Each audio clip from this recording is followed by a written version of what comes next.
அயல் நாடுகளில் வாழும் தமிழர்களின் சாதனை, பண்பாடு மற்றும் தாயகத்துடனான பிணைப்பை போற்றும் வகையில் ஒவ்வொரு ஆண்டும் ஜனவரி 11 மற்றும் 12 ஆகிய தேதிகளில் அயலக தமிழர் தினம் சிறப்பாக கொண்டாடப்படுகிறது.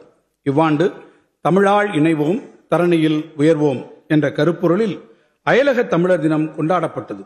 வெளிநாடுகளிலும் பிற மாநிலங்களிலும் வசிக்கும் தமிழர்களின் குழந்தைகளுக்கு தமிழ் மொழியை கற்பிக்கும் இந்த அரசின் முயற்சிகளால் இதுவரை 8 பிற மாநிலங்கள் மற்றும் 14 அயல்நாடுகளில் மையங்கள் தொடங்கப்பட்டு 1400 மாணவர்கள் பயனடைந்துள்ளனர். இது தவிர தமிழ் ஆசிரியர்கள் மற்றும் கலைஞர்களை கொண்டு தமிழ் மொழியையும் நாட்டுப்புற கலைகளின் பயிற்றுவிக்கும் நேரடி வகுப்புகள் நடத்திடுவதற்கான பணிகளும் 10 கோடி ரூபாய் செலவில் நடைபெற்று வருகின்றன. தமிழ் பண்பாட்டின் வேர்களுடன் அயலக தமிழர்களின் தொடர்பை புதுப்பிக்கும் வகையில் ஒவ்வொரு ஆண்டும் வெளிநாட்டில் குடியேறிய பழந்தலைமுறைகளை சார்ந்த தமிழர்களில் 200 மாணவர்கள் தேர்வு செய்யப்பட்டு அவர்களுக்கான பண்பாட்டு பயண திட்டம் செயல்படுத்தப்பட்டு வருகிறது.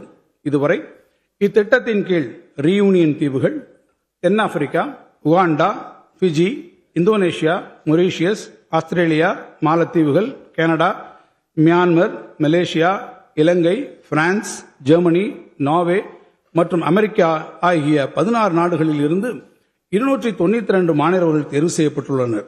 இவர்கள் அனைவரும் 15 நாட்களுக்கு தமிழ்நாட்டின் முக்கிய சுற்றுலா, வரலாற்று மற்றும் பண்பாட்டு சிறப்புமிக்க இடங்களுக்கு அழைத்துச் செல்லப்பட்டு தமிழ்நாட்டின் கலை, பண்பாடு குறித்து விளக்கப்பட்டதன் மூலம் தத்தமது நாடுகளில் தமிழ்நாட்டின் பண்பாட்டு தூதுவர்களாக அவர்கள் செயல்பட்டு வருகிறார்கள். இலங்கை தமிழர் நலர் முகாம்பாழ் இலங்கை தமிழர்கள் கண்ணியமாக வாழ்ந்திடும் வகையில் உயர்த்தப்பட்ட உதவித்தொகை, உணவுப் பொருள்கள், மாணவர்களுக்கான கல்வி உதவித்தொகை, திறன் பயிற்சி, சுய உதவி குழுக்களுக்கு கடன் என அவர்களுக்கான பல்வேறு நலத்திட்டங்களுக்கென இதுவரை 456 கோடி ரூபாய் செலவிடப்பட்டுள்ளது. கடந்த 2022ஆம் ஆண்டு பொருளாதார நெருக்கடியில் சிக்கித் தவித்த இலங்கை மக்களுக்கு 197 கோடி ரூபாய் மதிப்பிலான 40,601 மெட்ரிக் டன் நிவாரணப் பொருட்கள் மாண்புமிகு முதலமைச்சர்களால் அனுப்பி வைக்கப்பட்டன. அதேபோன்று கடந்த ஆண்டு டித்வா புயலால் பாதிக்கப்பட்ட இலங்கை மக்களுக்கு 950 மெட்ரிக் டன் நிவாரணப் பொருட்கள் அனுப்பி வைக்கப்பட்டன. இவ்வாறு மாண்புமிகு தமிழ்நாடு முதலமைச்சரின் கருணை கடல் கடந்தும் தாய் தமிழ் உறவுகளின் இன்னல்களை களைந்திட உதவியது. மறுவாழ்வு முகாம்களில் வசிக்கும் இலங்கை தமிழர்களுக்கு புதிய நிரந்தர வீடுகள் கட்டித்தரும் திட்டத்தின் கீழ் 3 கட்டங்களாக மொத்தம் 10,469 வீடுகள் கட்டுவதற்கு 630 கோடி ரூபாய் நிதி ஒதுக்கீடு செய்யப்பட்டுள்ளது. இவற்றில் 6,010 வீடுகள் கட்டுவதற்கான பணிகள் நிறைவடைந்துள்ள நிலையில் மற்ற வீடுகளின் கட்டுமான பணிகள் விரைந்து நடைபெற்று வருகின்றன. பட்டங்கள் ஆள்வதும் சட்டங்கள் செய்வதும் பாரினில் பெண்கள் நடத்த வந்தோம். மகாகவி பாரதியின் பெருங்கனவை நனவாக்கி மகளிரின் வாழ்வை மேம்படுத்திட, அவர்தம் மாண்பை போற்றிட, அவர்களின் நலன் காத்திட, மகளிரை தொழில் முனைவோராக உயர்த்திட பல முன்னோடி திட்டங்களை இந்த அரசு செயல்படுத்தி வருகிறது.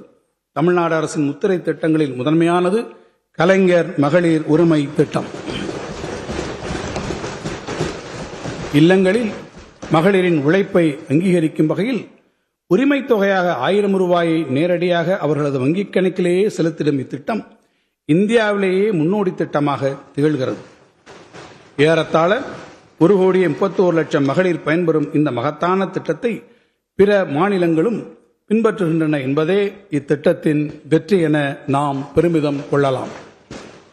நாடே போற்றும் இந்த மகத்தான திட்டத்தின் பலன்கள் எதிர்வரும் மாதங்களிலும் தடையின்றி 1,31,00,000 பயனாளிகளுக்கும் கிடைத்திடும் வகையில் அண்மையில் பிப்ரவரி, மார்ச் மற்றும் ஏப்ரல் மாதங்களுக்கான உரிமை தொகை 3,000 ரூபாயும் கூடவே கோடைகால சிறப்பு தொகுப்பான 2,000 ரூபாயும் சேர்த்து மொத்தம் 5,000 ரூபாய் மகளிரின் வங்கிக் கணக்கில் செலுத்தப்பட்ட போது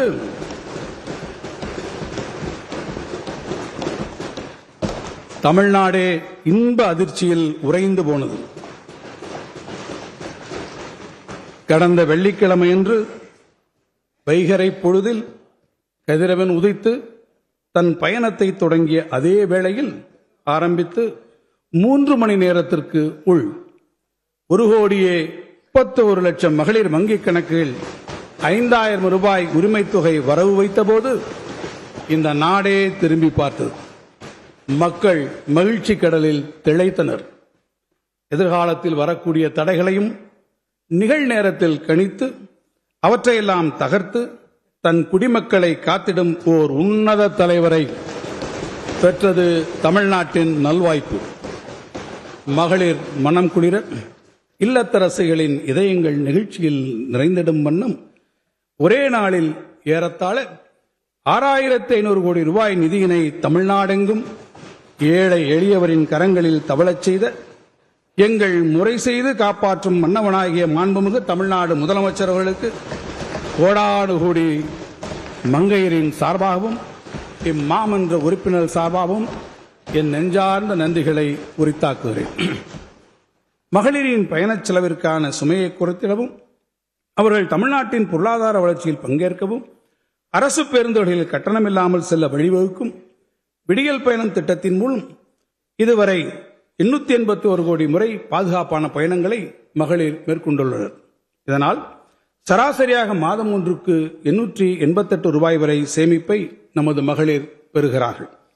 மகளிர் கல்வியை போற்றி பாதுகாத்திட பள்ளிக் கல்வியிலிருந்து உயர்கல்வி வரை தொடர்ந்திட இவ்வரசு செயல்படுத்தியதே உயர்கல்விக்கு உதவிடும் புதுமை பெண் திட்டம். 6ஆம் வகுப்பு முதல் 12ஆம் வகுப்பு வரை அரசு உதவி வரும் பள்ளிகளில் பயின்ற மாணவியர் அவர்தம் உயர்கல்வி கற்றலை மாதந்தோறும் 1000 ரூபாய் வழங்கி ஊக்கப்படுத்தும் இத்திட்டத்தின் கீழ் இதுவரை 6,95,296 மாணவியர் பயன்பெற்றுள்ளனர். மகளிரின் தற்சார்பு வாழ்வுக்கு வழிகோல 1989ஆம் ஆண்டில் மகளிர் சுய உதவிக்குழு இயக்கம் கண்டார் முத்தமிழறிஞர் கலைஞர். அவர் வழியில் நடைபோடும் இவ்வரசு அவ்வியக்கம் தழைத்தோங்கி செழித்திடும் வகையில் இதுவரை 6,23,529 சுய உதவி குழுக்கள் 1,41,718 கோடி ரூபாயை வங்கி கடனுதவியாக பெற்று பயனடைந்திட வழிவகை செய்துள்ளது. சுய உதவிக்குழு மகளிரின் உற்பத்தி பொருட்களின் விற்பனையை பெருக்கிட வாழ்ந்து காட்டுவோம் முதலான சீர்மிகு திட்டங்கள் செயல்படுத்தப்பட்டு வருகின்றன. கிராமப்புற பகுதிகளில் பயின்று கல்வி பெற்று பணி வாய்ப்பின் பொருட்டு நகரங்களுக்கு வரும் மங்கையர் பாதுகாப்பாக தங்கிட நவீன வசதிகளுடன் கூடிய 19 தோழி விடுதிகள் உருவாக்கப்பட்டுள்ளன. கைம்பெண்களின் கண்ணியமான வாழ்வை உறுதி செய்திட கைம்பெண்கள் மற்றும் ஆதரவற்ற மகளிர் நல வாரியம் அமைக்கப்பட்டுள்ளது. மகளிர் நலன் காக்கும் இத்தகைய திட்டங்கள் நாடெங்கும் பெரும் பாராட்டினை பெற்றதுடன் பல்வேறு மாநிலங்கள் இவற்றை பின்பற்ற தொடங்கியிருப்பது குறிப்பிடத்தக்கது. மகப்பேறு மற்றும் பச்சிளம் குழந்தைகளின் இறப்பை குறைக்கும் நோக்கத்தோடு மாநிலத்தில் 130 அவசரகால மகப்பேறு மற்றும் குழந்தைகள் பராமரிப்பு மையங்கள் செயல்பட்டு வருகின்றன. கருவுற்ற தாய்மார்களையும் பச்சிளம் சிசுக்களையும் பாதுகாப்பதில் தமிழ்நாடு அரசு முன்னோடியாக செயல்படுகிறது. அரசு மருத்துவமனைகளில் நிகழ்ந்திடும் பாதுகாப்பான பிரசவங்களில் தேசிய அளவில் தமிழ்நாடு முதலிடத்தில் உள்ளது. அதனால் மகப்பேறு இறப்பு விகிதம் 1,00,000 மகப்பேருக்கு 35 என்ற அளவிலும் சிசு இறப்பு விகிதம் 1000 சிசுக்களுக்கு 12 என்ற அளவிலும் தேசிய சராசரியை விட மிக குறைவாகவே உள்ளது. 6 மாதம் வரை உள்ள குழந்தைகளின் ஊட்டச்சத்து குறைபாட்டினை களைய ஊட்டச்சத்தை உறுதி செய்யும் திட்டம் முன்னெடுக்கப்படுகிறது. மேலும் அவர்களின் ஊட்டச்சத்து குறைபாடை சரி செய்ய பாலூட்டும் தாய்மாருக்கு ஊட்டச்சத்து பெட்டகங்கள் வழங்கப்படுகின்றன. பணிபுரியும் மகளிர் தம் பாலகரை பணிவுடன் பராமரிக்க உதவிடும் வகையில் அவர்கள் பணிபுரியும் தொழிற்பூங்காக்களிலேயே குழந்தைகள் காப்பங்கள் உருவாக்கப்பட்டுள்ளன. நெருக்கடி நேரங்களில் பெண்களின் இடுக்கண் களைந்து உடனடியாக உதவிட காவல் உதவி செயலி நடைமுறைக்கு வந்துள்ளது.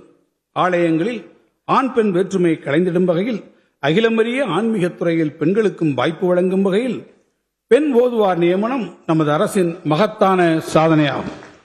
தமிழ்நாட்டின் பொருளாதார வளர்ச்சியில் பெண்களின் பங்களிப்பை ஊக்குவிக்கவும் அவர்களுக்கு உரிய அதிகாரம் அளித்திடவும் தமிழ்நாடு பெண்கள் வேலைவாய்ப்பு மற்றும் பாதுகாப்பு திட்டம் TNVSAFE உலக வங்கியின் உதவியுடன் செயல்படுத்தப்பட்டு வருகிறது.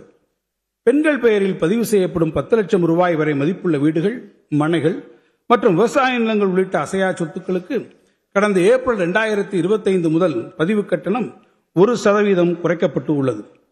இதன் மூலம் 3,71,705 நபர்கள் இதுவரை பயனடைந்துள்ளனர். மகளிரின் பாதுகாப்பிற்காகவும் அவர்கள் தன்னம்பிக்கையுடன் தலைநிமிர்ந்து வாழவும் தன்னிறைவுடன் தனது வாழ்வை வடிவமைத்திடவும் இளஞ்சிவப்பு ஆட்டோ வழங்கும் திட்டத்தை தமிழ்நாடு அரசு செயல்படுத்தி வருகிறது. பணிபுரியும் பெண்களை கௌரவிப்பதன் மூலமும் அவர்களது தொழில்முறை வெற்றியை வளர்த்தெடுப்பதற்கான உத்தியுடன் கூடிய முன்முயற்சிகளை செயல்படுத்துவதன் மூலமும்